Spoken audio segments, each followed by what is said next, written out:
Prezados amigos, estamos iniciando mais um Cutucando. Hoje nosso programa será apresentado diretamente da Universidade Estadual do Ceará. Nosso entrevistado é o historiador Gleudson Passos, que nos falou sobre seu livro Padaria Espiritual, Biscoito Fino e Travoso. Confiram! O professor Gleudson Passos é graduado pela Universidade Federal do Ceará, mestre pela PUC São Paulo e doutor pela Universidade Federal Fluminense. O professor Gleudson Passos publicou uma dissertação de mestrado cujo terceiro capítulo se transformou nesse livro editado pelo Museu do Ceará, cujo título é Padaria Espiritual, Biscoito Fino e Travoso. Professor Gleudson Passos, seja bem-vindo a esse nosso bate-papo, a essa nossa conversa. Obrigado. Esse seu livro, professor, ele suscita muitos questionamentos. Eu gostaria que o senhor se posicionasse frente a alguns capítulos que estão presentes. Por exemplo, a sala Letras e Artes no Museu do Ceará. Ok. Esse livrinho, na verdade, ele é uma versão compacta do terceiro capítulo da dissertação de mestrado, que eu defendi em 2000 no mestrado da PUC de São Paulo. E o que ele trata? Ele trata, de um modo geral, da inserção da padaria espiritual dentro do circuito letrado de Fortaleza, aqui no século XIX. Principalmente relacionado à transição da monarquia, do período monárquico, à constituição do regime republicano, que a gente percebe uma ação mais incisiva dos intelectuais, de um modo geral, na construção desse novo regime, dessa nova ordem, que se pretendia democrática. Então, especificamente sobre o que você indagou, a sala Letras e Artes, é porque existe uma sala, ou pelo menos existiu há um certo tempo, no Museu do Ceará, uma sala que guardava vários objetos relacionados a intelectuais do período, como o tinteiro de Rodolfo Teófilo, aliás, o tinteiro de João Brígido, a escrivaninha do Rodolfo Teófilo e outros artefatos. E a gente tentou instigar o leitor para que ele pudesse perceber que a relação entre intelectuais, ação política, intelectuais, cultura e poder não é algo tão distante ou apenas um dado para curiosos ou para especialistas, não. Que o visitante do museu ele pode perceber a vivência do que foi aquele momento da construção do regime republicano através de peças de museus que pertenceram a esses homens que construíram, ou pelo menos tentaram construir uma república diferente da que foi produzida no início dela, aqui no Brasil. Professor, o que foi a Padaria Espiritual? Padaria Espiritual foi um grupo literário, como outros grupos literários que existiram aqui no Ceará. O Clube Literário existiu durante o movimento abolicionista, nos anos 80, 1880, a Academia Francesa do final da década de 70, 1870.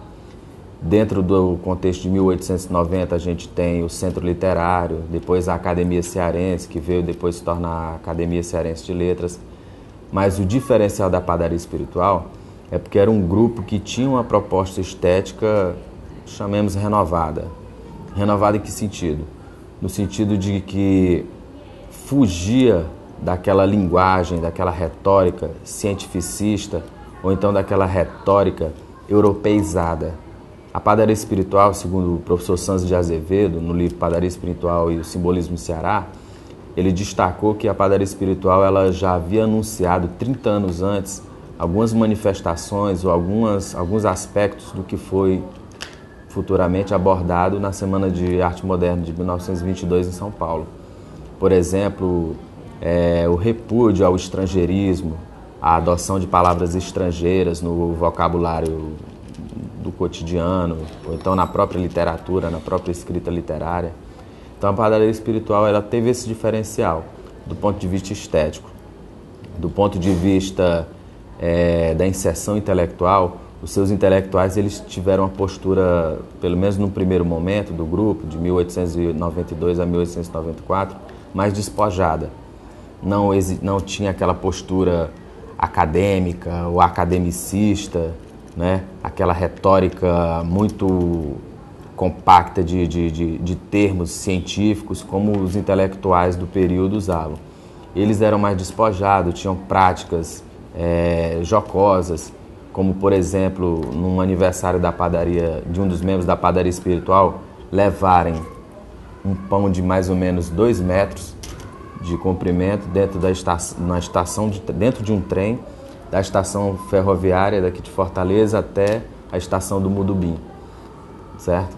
E assim, fizeram vários tipos de eventos que demarcavam o que ficou conhecido como sendo a pilhéria do grupo.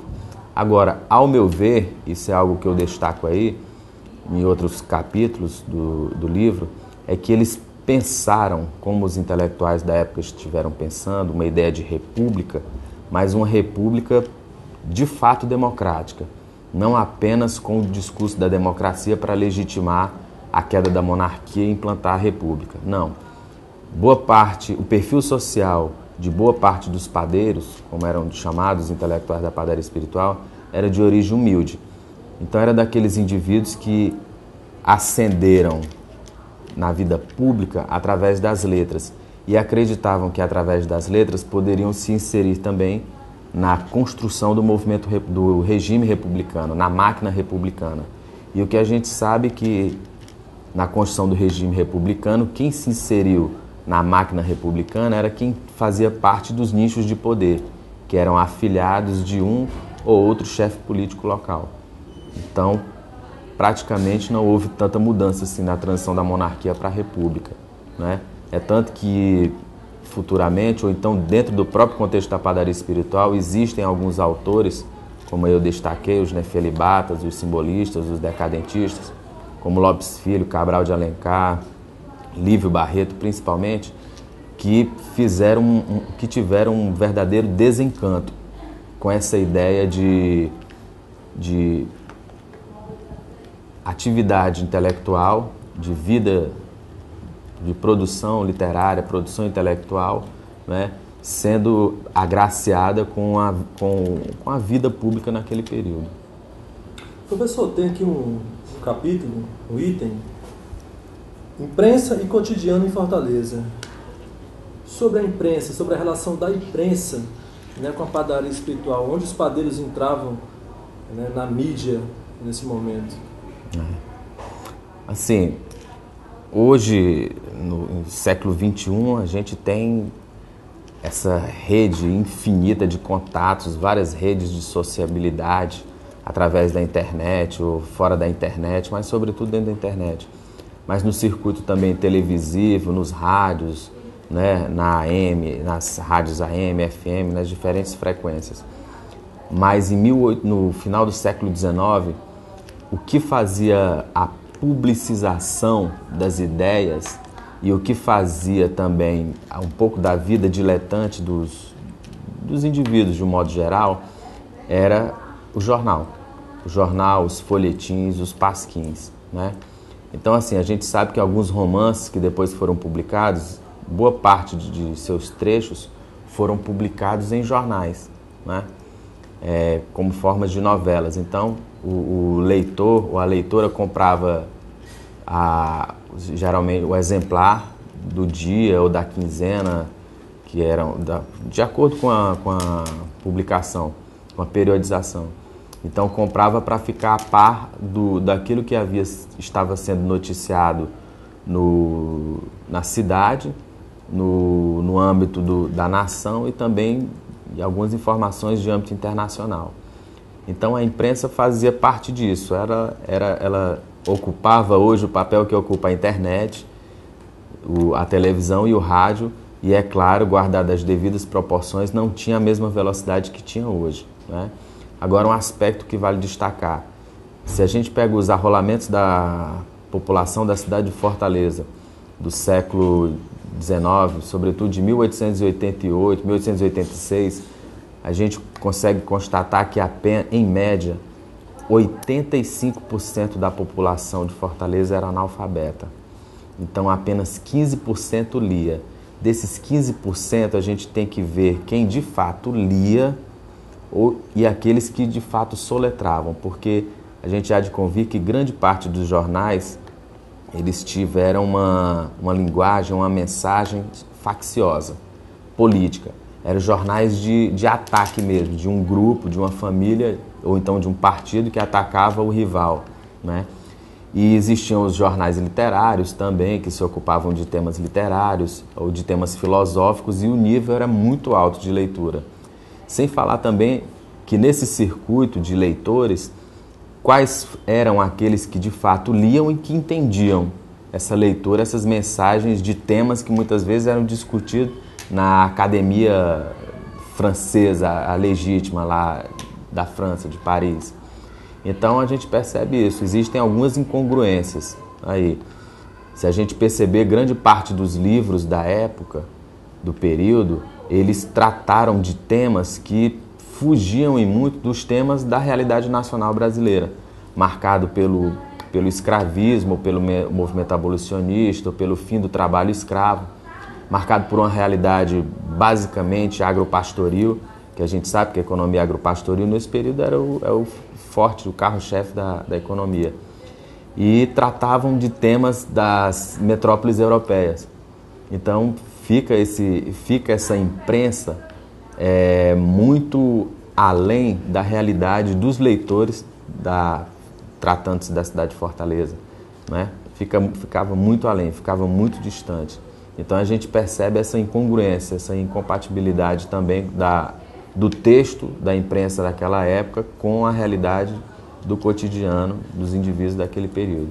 E o número restrito de leitores, né? Professor, o senhor falou em pensamento, falou em ideias, então me vem a pergunta: quais as leituras dos padeiros, onde eles bebiam?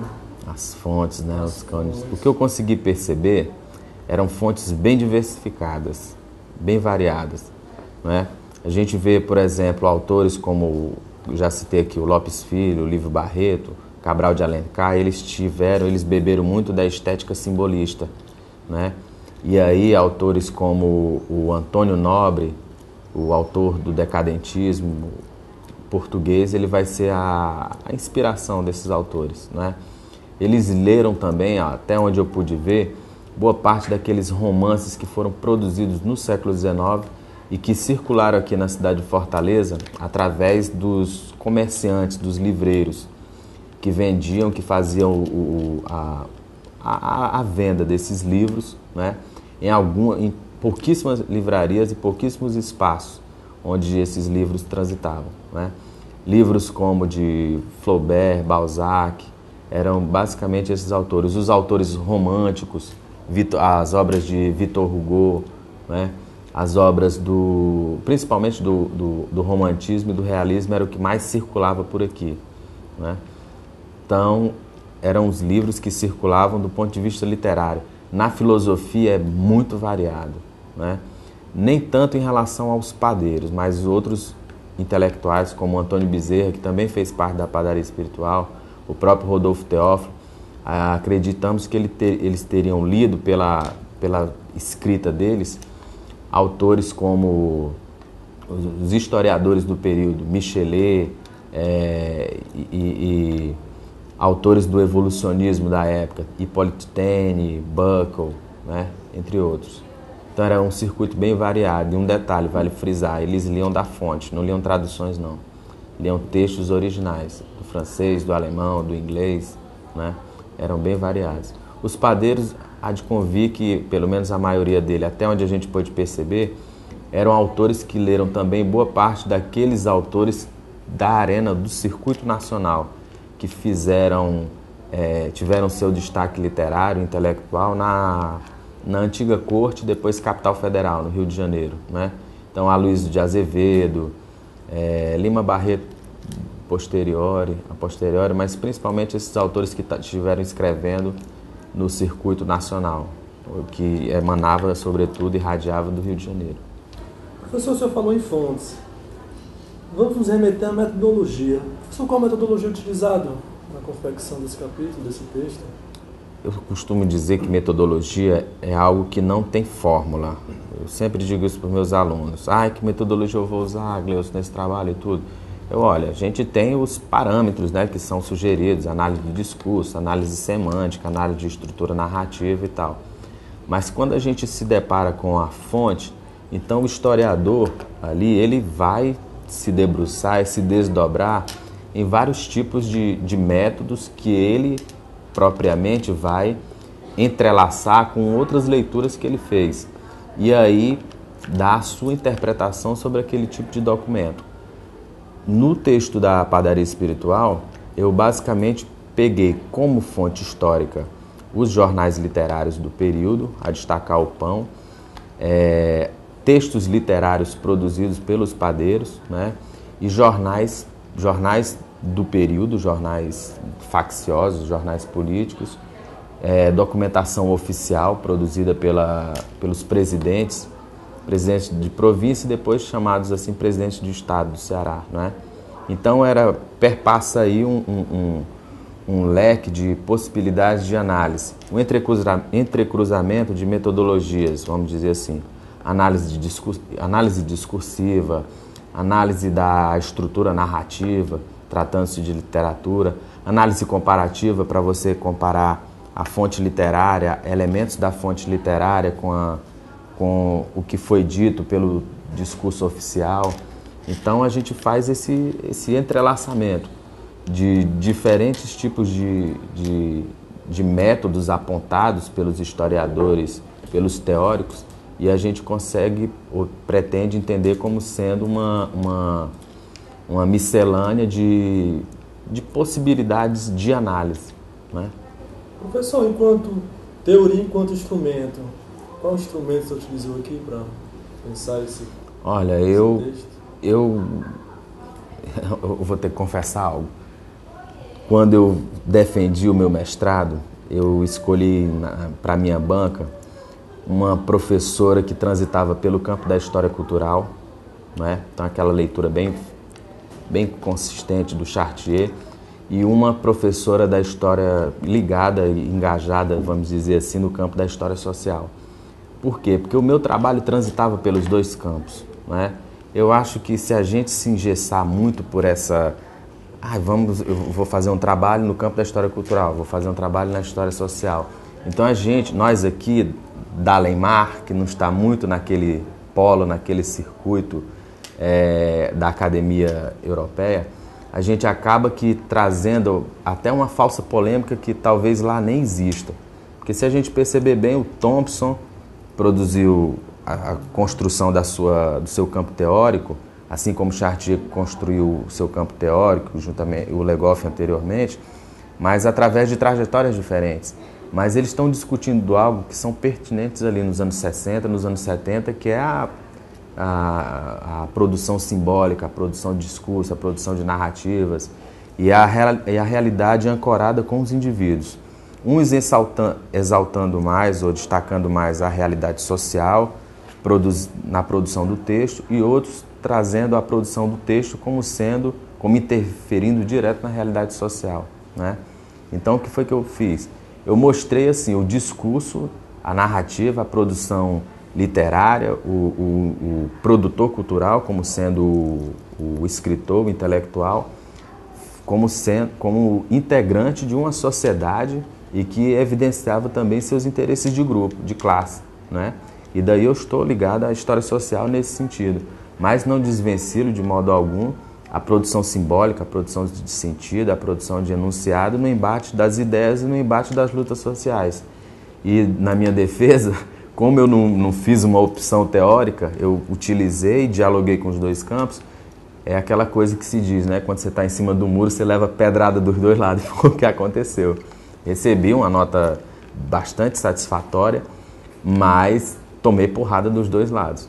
Agora, por quê? Porque eu preferi, naquele momento, deixar que as fontes conduzissem a escrita, e não o que eu costumo falar em sala de aula, e não o referencial teórico, que é importante para a gente entender, né? Mas as preocupações, o processo social, a experiência do historiador aqui, na realidade latino-americana, é bem diferente da que a gente tem no centro das academias europeias, que a gente tem mania de importar e muitas vezes esquecer a nossa realidade. Então eu preferi deixar que as fontes me falassem por elas, analisá-las e ver com quem eu poderia dialogar, esteja em que campo teórico metodológico estivesse. Professor, toda pesquisa ela parte de uma estima, né? Ou seja, de identificação. Por que esse tema, professor? Foi uma coisa muito pessoal, porque desde o colegial, segundo, terceiro ano, eu já fazia parte de grupos literários, pequenos grupos literários que existem até hoje, no subúrbio de Fortaleza, que se encontram no bairro do Benfica, diferentes grupos literários. Eu lembro que na minha época eu fazia parte do Lato Senso, depois existiram grupos ali que eu já não mais no Lato Senso, mas na Academia da Incerteza, que é um grupo que até hoje ainda faço parte. A Confraria dos Canalhas, a Ceia Literária, nossa, inúmeros outros, que agora eu não consigo lembrar, mas muitos. Então, assim, eu fiz parte na minha adolescência, 16, 17 anos de idade, desse circuito marginal, né, vamos chamar assim, marginal literário da cidade de Fortaleza, que aqui explode, aqui tem muita coisa. E eu acho que não é só em Fortaleza não, vira e mexe quando a gente está aí pelos sertões, pelas cidades do interior, a gente sabe, principalmente no circuito acadêmico, que existem nessas manifestações literárias. Estou lembrando agora da Pindaíba, que é um grupo que tem no Benfica, mas tem seus laços com Quixadá, né? O pessoal da FECLES. Então, assim, foi porque eu vivenciei a cena literária aqui e depois eu trouxe essa curiosidade da minha experiência na adolescência e quando cheguei no curso de História, já conheci a padaria espiritual através de aulas do terceiro ano e aulas de pré-vestibular. Então, quando eu cheguei no curso de História, eu já sabia o que eu queria pesquisar. Professor, recentemente o senhor publicou um livro, Na Rua das Trincheiras, Uma República das Letras, Antônio Salles e Pacto Oligárquico, da editora Revan. Publicou em 2011. Esse texto, professor, ele consiste no seu trabalho, na sua pesquisa de tese de doutorado. Gostaria que o senhor falasse um pouco sobre. Professor Gleudson, recentemente foi publicado um livro, Intelectuais e Ação Política. Livro esse, uma coletânea de artigos, que o senhor está presente, com o artigo intitulado Na Rua das Trincheiras, Uma República das Letras, Antônio Salles e Pacto Oligárquico. Livro esse editado pela Revan em 2011. Professor, esse artigo diz respeito, acredito eu, é uma pergunta, que há um capítulo da sua tese de doutorado, ou então pensar em conjunto todos os capítulos da tese. Gostaria que o senhor falasse um pouco sobre isso. Na tese a tese de doutorado, eu trabalhei com a participação dos trabalhadores na escrita literária. Como é que os trabalhadores, não mais aqueles que eu trabalhei no mestrado, os que estiveram envolvidos no circuito acadêmico, né, da República das Letras, mas como é que os trabalhadores produziram literatura e se inseriram, usaram a literatura como forma de inserção na vida pública, já que a própria Constituição, a primeira Constituição de 1891, não deu espaço para eles participarem, né? Então, assim, quem foi Antônio Salles, né? Quem foi Antônio Salles? Antônio Salles foi um filho de um comerciante lá do Paracuru, né? Veio para Fortaleza e era muito modesto ele. A vida dele, a origem social dele era muito modesto, mas que através das letras ele conseguiu ascensão social e depois chegou a ser, inclusive, reconhecido no Rio de Janeiro, quando trabalhou lá no Correio da Manhã. O Antônio Salles, ele teve presente na minha dissertação de mestrado, mas no doutorado eu dei um destaque a ele como sendo essa referência para muitos outros trabalhadores que vão fazer do exercício da literatura uma forma de ascensão à vida pública, né? E esse artigo, ele fala essencialmente da intervenção do Antônio Salles, enquanto intelectual, na construção da República aqui no Ceará. Então, ao contrário de que muitos pensam, né, o Antônio Salles ele teve uma participação assim marcante. Marcante porque ele foi do primeiro núcleo republicano aqui no Ceará, que é o Centro Republicano Cearense, né, fundado de última hora. Foi fundado, se eu não me engano, no dia 1º de julho de 1889. Poucos meses depois a República é implantada. E ele faz parte também do primeiro grupo que teve o exercício político da República aqui no Ceará, que teve à frente o Coronel Ferraz. Nos primeiros momentos da oligarquia Ciolina, após o Nogueira Scioli e o Liberato Barroso depor o general Clarindo de Queiroz, o Antônio Salles ele ocupa a cadeira de deputado, né? Ocupa a cadeira de deputado. E depois vai tendo outras inserções dentro da Constituição da República. Mas, assim como outros intelectuais, ele rompe com a oligarquia Ciolina. Ele, bem antes do que outros, ele rompe ainda na década de, basicamente, 1896, quando ele vai para o Rio de Janeiro. Ele já perde assim o laço, digamos, o laço físico, né, territorial. E quando está no Rio de Janeiro, ele começa a publicar artigos atacando a oligarquia Ciolina. Tanto que ele produz um livreto, né, utilizando o nome de Soares Moreno.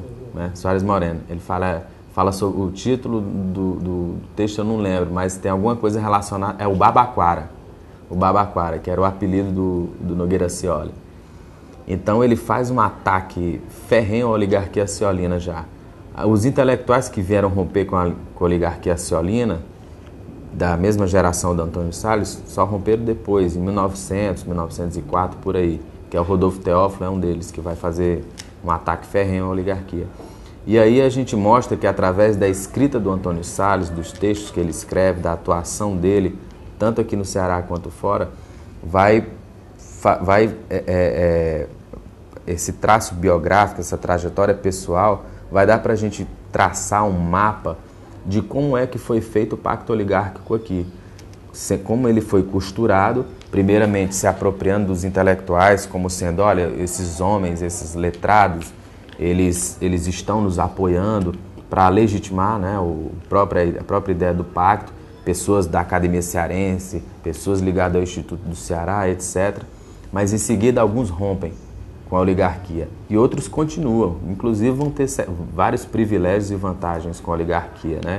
Alguns colegas vão até discordar de mim agora, mas certamente, e que bom que discordem. Mas o Guilherme Studat é um que vai ser favorecido, né? Eu sei um que vai ser favorecido e vai estar transitando aí nos nichos da Academia Cearense, do Instituto do Ceará, e sendo agraciado diversas vezes, homenageado no jornal A República, que era o jornal do Nogueira Scioli, não é isso?